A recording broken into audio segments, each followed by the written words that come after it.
Good morning, ladies and gentlemen. Welcome again to another digital series by Red Panda TV.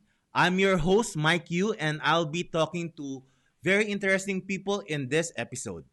For all those people who are out there, everyone knows that the Philippines is an archipelago with 7,107 islands.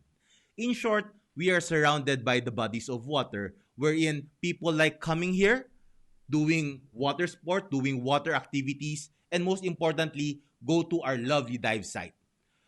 But recent pandemic actually drops down that invitation of people coming to our country. That's the reason why I invited a very special guest with us today.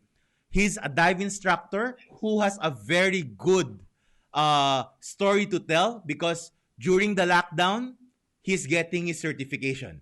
So without further ado, let me introduce to you our guest speaker for today, Mr. Ivan Guzman. Hi Ivan, kumusta? Hi, good morning. Mike, just to correct you. As of Yes. 2015, unofficially, 7,642 islands. Oh, sorry about that. Dami na pala. Unofficial count. Yes. They updated it in 2015. 7,107 was the count in the 70s. Oh, during the time when we were still studying.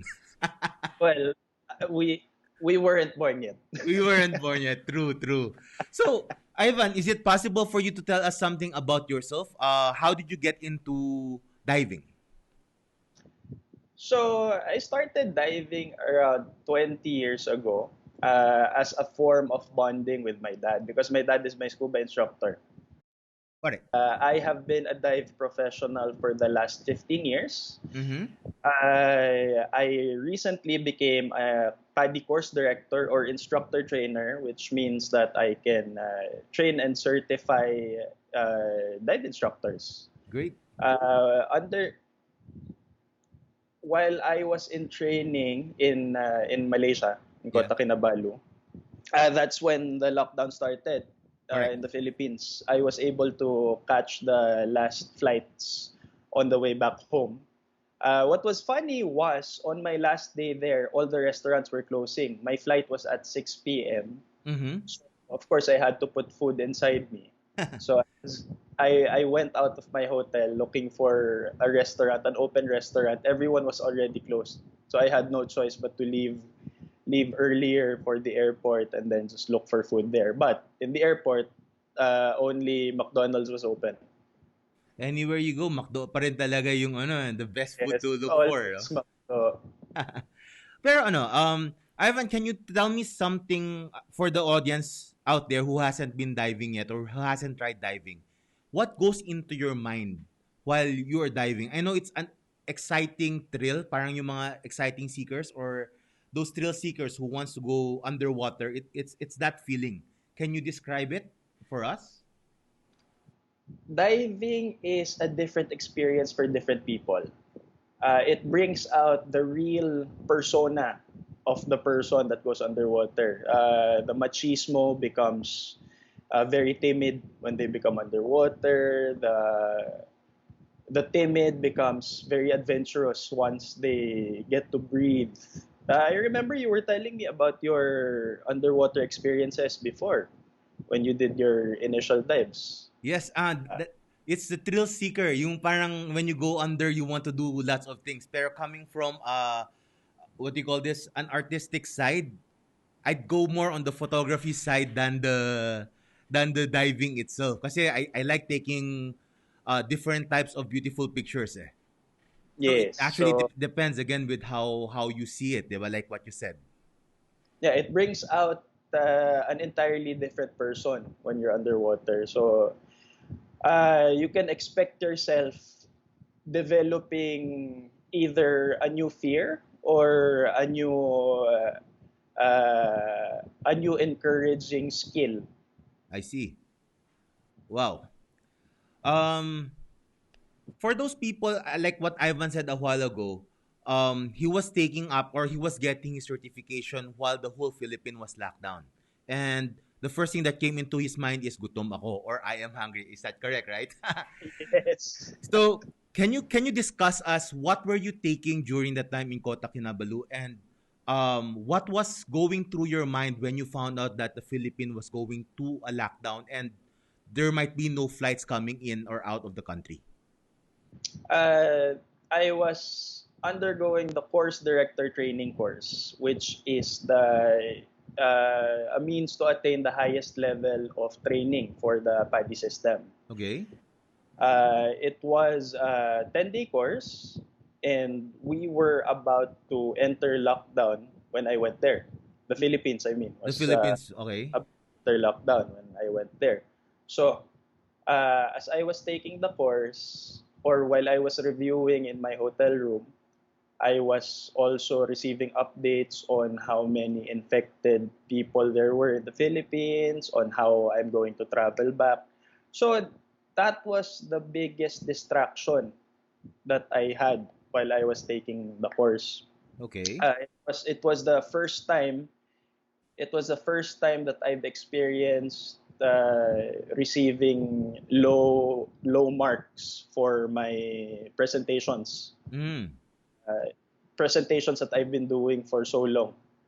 As I I see. said, I've been a professional for 15 years, so this shouldn't have been a problem for me if I wasn't thinking about Our the country. current pandemic. Correct. I see. So at least you got your certification right after the lockdown, right? Yes. So But we had to cut the program short. We didn't get to do our banquet, and we had to practice social distancing afterwards. so this was during the latter days of the workshop, right? We actually started the course with notices that we had to sanitize ourselves every time we would enter the hall, and also every time we go out, we have to sanitize. So we've already started on that portion Okay. preparation during the course, in the beginning of the course. But as it was ending, everyone was already in a rush to get back to their respective homes and to other locations that they had to be. So we had to cut the social part of the course. I see, I see. Any of our fellow Filipino who is stuck in Malaysia while all of this is happening? I know you've reached the last flight back to Manila, pero is there any of our friends here in the Philippines who's stuck in Malaysia because they aren't able to get a flight back or get to come back because it's a total lockdown from the airspace? Uh, some of my some of my classmates were able to fly out of Malaysia but not back to the Philippines. Oh, I see.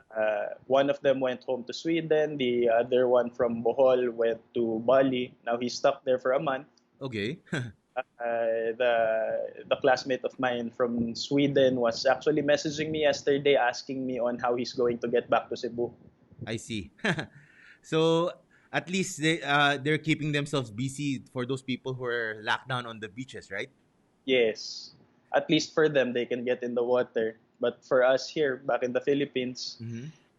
aside from gathering your food and for livelihood, for tourism, we won't be able to do anything much right now. I see. Speaking of tourism, what do you think is your next move, or what's keeping you busy right now since you're a dive instructor and then there is social distancing and there is no gathering that can be involved since diving and teaching requires those two things. What's been keeping you busy right now?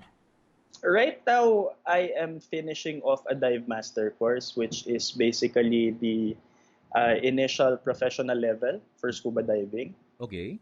And we're using another digital platform, which is Zoom, so Mm-hmm. that we could do face-to-face discussions. I see. I see. So with this, it's you teaching or someone else is teaching you right now. Oh, it's me. It's me doing the discussions. And what's good about PADI is we are supported by online materials. We have e-learning programs for almost every course. Mm-hmm. Uh, if you don't have the time to interact with your instructor, you can learn on your own time and anywhere you are, as long as you have internet access and the proper hardware. I see. So these are all technical stuff, meaning everything by the book, everything online, without the diving itself. Yes, without the actual getting in the water part just yet. We're still waiting for the lockdown to end to get in the water. But to prepare you for getting in the water, we have the e-learning programs. It's supported by videos and other literature which can be found online. I see. I see. That's great. That's great. Okay. Where do you think the tourism industry will be heading towards right after the lifting of the lockdown? There's right now there's a stoppage on tourism, as you know. It's going to be really slow until 2021, based on the things that I've been reading. Depending on if they find a cure or vaccine for the pandemic, because a lot of tourism happens with you being in the actual area. Correct. Uh, and there's no other way of appreciating the place that you've been to aside from being there, from actually being there. You can't just really enjoy the place with photos or with videos. I see. But I think everything is happening for a reason, like what we said a while ago during the off air discussion that we had. The earth is currently healing right now, and I think Yes. most of the natural resources are coming back, especially in making it more more cleaner, and at the same time, increasing the habitat of some of the fishes that we usually go to and see when we dive. With that said, how do you think the diving industry, or let's say the lift ECQ is lifted here in the Philippines and you go back into diving again somewhere in Batangas, Anilao, or any of the dive sites, what do you think will be the first thing that you'll be seeing in the underwater habitat culture? Honestly, I'm looking forward to seeing the sharks. The sharks here in the Philippines. Yes, in Batangas, before before the pandemic happened, we've been seeing a few black tip and white tip sharks returning to the reefs in Batangas. So since there are no divers to chase them away or to bother them, I'm hoping that they they they find their permanent spot in those reefs. I And so that's what I'm looking forward to seeing when I we're back. see. I see. So, I will not get much of your time. I know you're also a busy person and you'll be preparing for your class later on. How can people get in touch with you? For those people who are interested in doing a dive course, especially right now during the quarantine, I know lots of people are trying to learn new stuff. And I will not say na it's all about the books anymore. It's nice also to talk to someone who can actually give that workshop online or live. How can people get in touch with you? You can get in touch with me via Facebook. It's facebook.com/IvanNarcosis, IVANARCOSIS. Also, the same handle on Instagram, instagram.com/IvanNarcosis. It's also the same handle on Skype. And my email address is ivanarcosis@gmail.com. So it's pretty simple to get in touch. I see, I see. Well, Ivan, I will not get much of your time, and I'll see you again very soon, right after this. So let's go have a drink, or let's go to Anilao and go do some diving. Thanks, Mike. Thank you, thank you. Okay, guys. So that's Ivan Guzman. He's one of the dive instructor here in the Philippines. If you want to get to know more about him, go visit his Facebook, Instagram, or talk to him in Skype. Again, this is Mike Yu for another digital series here in Red Panda TV. Looking forward for another series next week. And God bless, keep safe, and enjoy the day.